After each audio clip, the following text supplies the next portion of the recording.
second longest non-conference winning streak in the country. Duke was 1, these guys were 2. So it tells you when we play the way we're capable of playing, we can do anything, right? But it's all in. Everybody's in. We ain't going, coach. We ain't going. An exciting day in Minneapolis ends with one of the biggest wins in South Dakota hoops history. How's everybody doing? I'm Jay Elsen, and this is Coyote Corner. The South Dakota men were on a roll heading into Saturday's date with Minnesota. Craig Smith's Coyotes had won 3 straight, including a pair of impressive victories over Sacramento State and Eastern Washington on Thanksgiving weekend. But it would take a different kind of effort to do something no Coyote team had ever done: beat the Gophers. South Dakota was 0-14 all-time against Minnesota and had yet to beat a high major opponent since moving to Division I. To Williams Arena, where Minnesota had won 47 straight non-conference games, which was the second longest streak in the country. Coyotes seemed unimpressed early on. Bloomington, Minnesota native DJ Davis, a nifty up and under. South Dakota opened the game on a 9-2 run. The only guy that was better than Davis in that first half was Trey Burnett. Davis finds him for 3 here, and a couple trips later, Burnett hits the bunny off a great dish from Shai McClellan. 12 first-half points for Burnett. Coyotes by 6 at the break. Second half, Casey Kasperbauer picks up where Burnett left off, slices to the rim for 2. Then he makes it rain. Kasperbauer's third 3 of the day puts South Dakota up 10. Casey finished with a team-high 17. Here come the Gophers, though. Kevin Dorsey, part of an 11-0 run to put Minnesota up 1. Fast forward to the final 10 seconds. Coyotes by 2, but Jordan Murphy gets the putback to go, and we're headed to overtime, tied at 59. Minnesota grabbed momentum in that extra frame. Back-to-back threes from Nate Mason, and Dorsey put the Gophers up 67-61 with 1:35 remaining. But the Coyotes didn't quit. Eric Robertson buries the baseline jumper with 7 seconds remaining. That sends them to a second overtime with the game tied at 67. And in that second OT, the Coyotes were on full attack. Davis, the and one. He finished with 10 points and 9 rebounds. Later, it's Robertson right to the rim. He had 16, and the Yotes are back in front by 2. They were down 1 with under a minute to go, but the Coyotes find a way again. Kasperbauer gives it off to Burnett, his only field goal after halftime, and it gives USD the lead for good. The celebration ensues at Williams Arena as South Dakota outlasts Minnesota 85-81 in double overtime. The Coyotes, who won their 4th straight to improve to 5-3 on the season, put 5 players in double figures and recorded assists on 22 of their 33 field goals. Team basketball to the T. Coming into this game, we were the underdog. We just did what we had to do, followed our game plan. Coaches had a great game plan. Everybody came out and knew how big of a game it was, not just for the Minnesotans, but for everybody. So it's huge for me. I'm going to be talking about this one forever, even when I'm an old man. There was just no quitting our guys tonight, and we said at every timeout throughout the entire game that the toughest team is going to win. And Minnesota fought hard all night, and I just thought that we were the toughest team. Definitely good for our confidence. It really shows that we can compete and, at the highest level and beat anybody at any given time. Now, Craig Smith was thrilled with his team's performance on Saturday. Find out what the win means to him when we come back. Coyote Corner on Midco Sports Network is presented by Dakota Land Honda.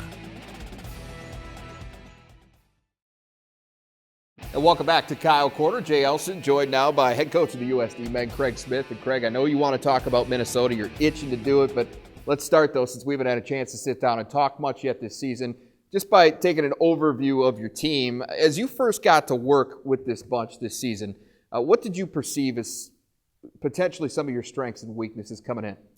To be honest, it was hard to know right away. We had so many injuries. It was a preseason unlike any we've experienced before. You know, we didn't have anyone on the preseason all-league team, which we kind of expected. Mm-hmm. And so we felt like the whole time it was going to have to be by committee, scoring by committee. We were going to have to try to out-tough people. We were really going to have to play together to be the best that we can be. So the whole was going to have to be better than the sum of its parts. and we're finally starting to see that with our team. I'm sure you were expecting some growing pains with all this, but did any of the new guys, particular to this point, I guess, have any of them stood out as guys that really have clicked and gotten up to speed maybe faster than you even expected? You know, it's interesting because you have 13 scholarships in Division I, and we have 3 Division I transfers sitting out, and then with Austin Sparks being out up to this point and Tyler Flack, we've kind of had to throw some of the young guys in there and baptism by fire, so to speak. So certainly Dan Jack has really stood out, had a phenomenal tournament out in California. Tyler Hagedorn's getting better every night out. And those are our 2 freshmen, big guys. Shai McClellan has really come on as of late. He's just kind of a junkyard dog, do-it-all guard. Plays a lot of different positions for us.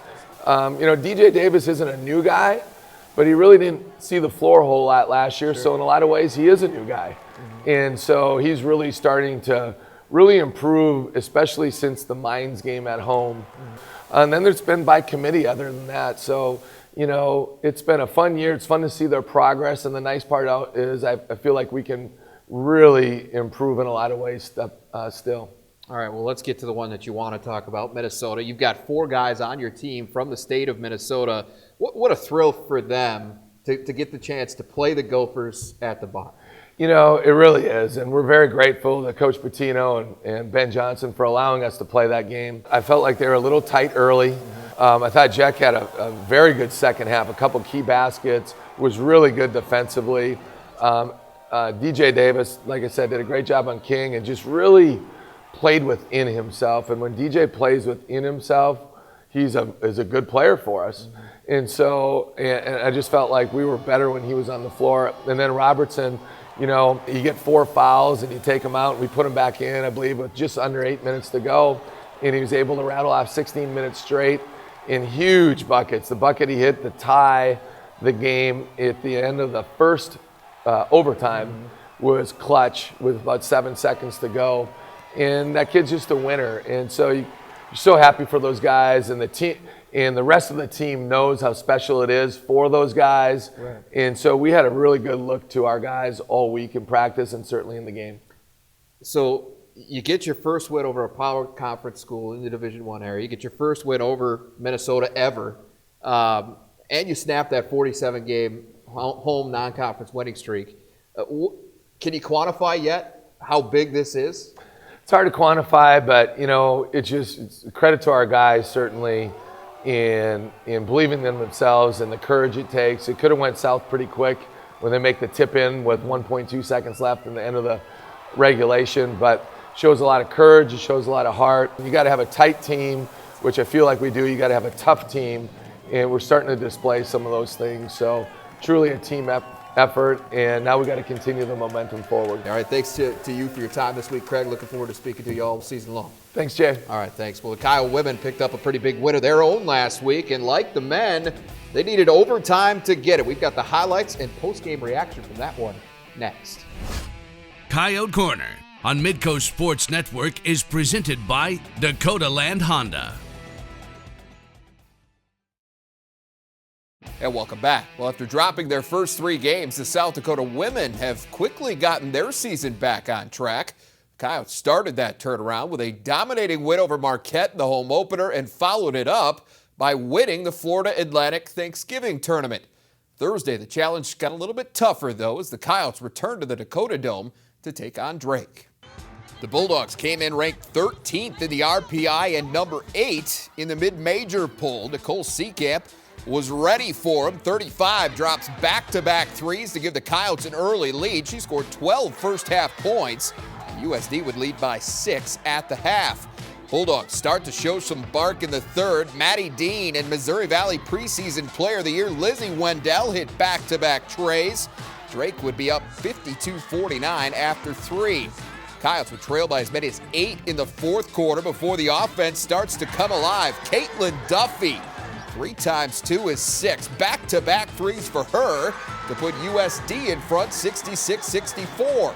She wasn't done. Game tied at 76 now. It's Duffy again. Her 5th 3 of the night puts the Coyotes up 3 with 4.4 seconds remaining. But Drake wouldn't die. Off the inbound, Wendell answers to send the game into overtime, tied at 79. Wendell led all scores with 26. In the extra frame, Seacamp does what Seacamp does. The steal, the score, and the foul. Three-point play puts USD in front by 3. After Drake ties it again, the Coyotes come back with Kate Liveringhouse. Great footwork leads to an easy 2. The sophomore had 11 points and 6 rebounds in 17 minutes off the bench. And South Dakota deals Drake its first loss of the season, 92-87 in overtime. Seacamp led the way offensively for the Coyotes with 24. Duffy chipped in 17, while Taya Miller added 10. They're really good in transition, and they did that a lot, both at the start of the game and at the start of the second half. They kind of got back into the game with that transition, but I think we handled that pressure and kind of just, although we didn't defend it so well, we kind of came back with our own offensive punch, I guess, and we just kind of picked it up a bit at the end and managed to get the win. We still have a lot of stuff that we have to work on, but I think what our team identity is being gritty and finding a way to win, and that's what we did. And so if it took 5 more minutes of overtime, that's what we needed to do. The Coyotes would get a chance to keep momentum going against winless Portland State on Saturday, and Amy Williams' crew would do just that right from the outset. Up 10-7 early in the first quarter, South Dakota gets it going. Liveringhouse with a lay-in here from Allison Arns, 2 of 6 straight points from the sophomore. And it's Nicole Seacamp, the steal and the lay-in. Yotes go on a 14-0 run over a 4-minute stretch at the end of the quarter. And they wouldn't look back from there, outscoring Portland State 28-11 in the second frame to open up a 54-22 halftime advantage. And Seacamp was just getting started. Here she is showing off the ball skills. Nice behind-the-back move. Then she finds Taya Miller, who gets to the lane for 2. More Seacamp on defense. She comes up with a steal, turns that into an easy lay-in. She'd tie a career high with 6 steals on the night to go along with 18 points, 4 assists, and 3 boards in just 15 minutes of action. A big reason why she would be named Summit League's Player of the Week. Yotes gets 6 players in double figures, and all 13 who dressed into the scoring column as they roll 103-61 to earn their 5th straight win and their 18th in a row at the Dome. Clear that 8 games into the season, this team learning how to play together.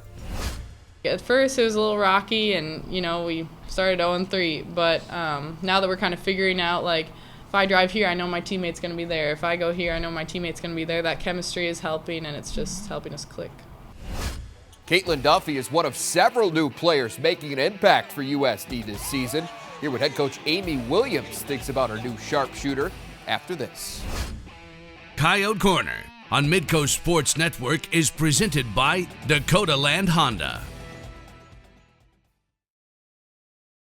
And welcome back to Coyote Corner. Joining me now is head coach of the USD women, Amy Williams. Amy, welcome back. It's been a while since we've gotten a chance to talk. It's been a while, Jay. I'm glad to be back. Well, let's talk about this year's team. I mean, obviously, you have a very nice group of returning core players, but there's also a lot of new faces that you're trying to mix in. So now that you're a month into the season, how do you feel like the team is coming together? Well, I think we're gradually making improvement, and that's what our goal is right now, is just every day, every practice, every game to try to get a little bit better. And I think our new players are doing a nice job of starting to figure out where their opportunities are going to come, what their roles are, how they're fitting into the niche, and our upperclassmen have done just a great job of helping bring them along. One of the newcomers that's made a big impact, probably the biggest impact in terms of new players thus far, has been Caitlin Duffy, the transfer from Colorado State. Obviously, you didn't get to have her last year. Unfortunately, she had to sit out a year. But now that she's on the floor, is she everything you thought she was going to be for you? Yeah, I mean, she's playing really well right now, and that's great to see. I think Caitlin, last year we talked before she ever transferred in that it was going to be a very difficult year for both of us. Just it's hard to sit out when you're a competitive player, but also it's hard for us to kind of watch her in practice and know she can help us out and just have to wait for that to happen. But she's done a really nice job of fitting in and finding ways to continue to improve her game, and we couldn't be more happy with her role right now on our team. Well, as far as the returning players do go, Nicole Seacamp had to sit out the first 2 games of this season, but seems to have picked up right where she left off last year, rather. Nothing surprises anymore, right? Well, you know, Nicole's a very special player, and when we found out that she was going to have another year to play, and they said 2 games she'd have to sit out, we thought that was going to be okay. And then when we got to those 2 games, I was like, ouch, that hurts a little worse now. But certainly it's been nice to have her back in. I think she was really hungry after having to miss those first couple games. It's hard for her. She didn't even travel with our team to those games, and to have to stay at home and kind of watch has kind of instilled a hunger in her. But she just finds a way to impact with assists and steals and just defensive sparks, just wherever our team needs her. Well, the results on the floor with Nicole back in the lineup especially have been really good of late. Two more wins last week. The first of those came against a very good Drake team that had some pretty impressive credentials coming in. And with that all considered, with where that team was, 6-0 at the time, ranked top 15 in the country in RPI, how big was that win for your program? We feel like it was a really big win for our program. Lots of reasons. Number one, just because of what they had accomplished up to that point, and they're a very well-coached team and well-balanced team, and to prove to ourselves that we can step up and knock off a team like that is important, and also the fact that they're in our regional footprint, and we have some recruiting battles and we face against each other. So I think to grab the attention of people, coaches, and players in our area is an important win for us. Very different game than on Saturday as you take on a Portland State team. You jumped on them early and never look back. But games like this are valuable too, because a lot of your ladies got some very valuable minutes. Well, it was incredibly important to me that we did jump on them early, and I think sometimes it's easy after an overtime game and a tough, hard-fought game like you have on Thursday to kind of have a little bit of a letdown after that, and we were really guarding against that, and I thought that our kids came out right away in the first 5 minutes of the game to set the tone that we were going to take this game very serious, and that was important for us to learn that lesson as well. Another big week in store for the Coyotes this week after a trip to San Jose State on Tuesday. Come back home to host the University of Washington on Saturday, and I know you're very excited about having that high quality of an opponent come to your place. Yeah, we are excited. It's going to be a difficult week this week on the road, and then back home for finals, and then a Saturday game against Washington. But we're excited for that opportunity for our fans to be able to come into the Dome and see a program like the University of Washington and a player like Kelsey Plum, who's one of the premier players in the country, coming in and battling it out with our Yotes, and we're excited for that opportunity. All right, well, good luck to you this week, Amy. Congratulations on the wins to this point. I'm sure we're going to see a lot more of them.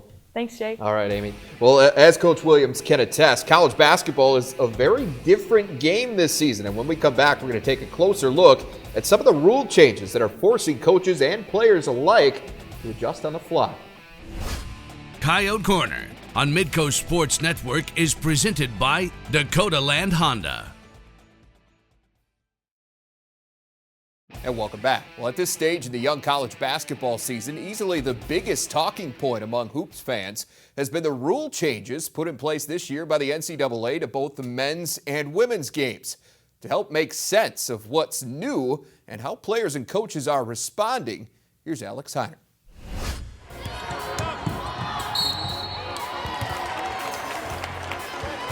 It wouldn't be a new college basketball season without a few tweaks to the existing rules set by the NCAA.